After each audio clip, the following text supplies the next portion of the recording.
Hi everyone, welcome to the YouTube channel. In this video, we will see how to reduce video file size in Premiere Pro. If you want to render a video but the size is too much big and when you try to send it, it causes issues. So you want to reduce the size. So in this video, I'll show you how it could be possible.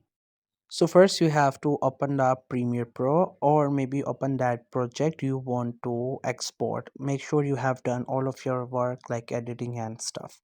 Now what you can do is that you can click onto file and you can go to export, or you can also press your control M from your keyboard. So you can go with the shortcut key or with that option, and then this section will open.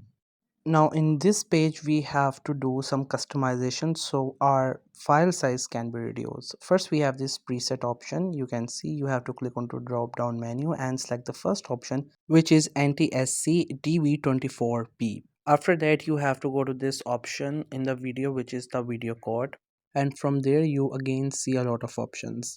Either you can choose the second option or you can just simply keep the first option that we have selected. Then you have to go back and start scrolling to the bottom.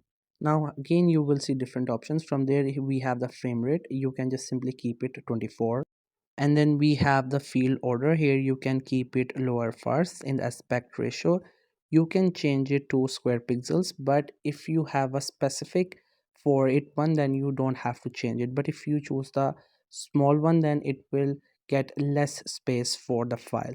Also make sure that you have not selected this option, which is render at maximum depth.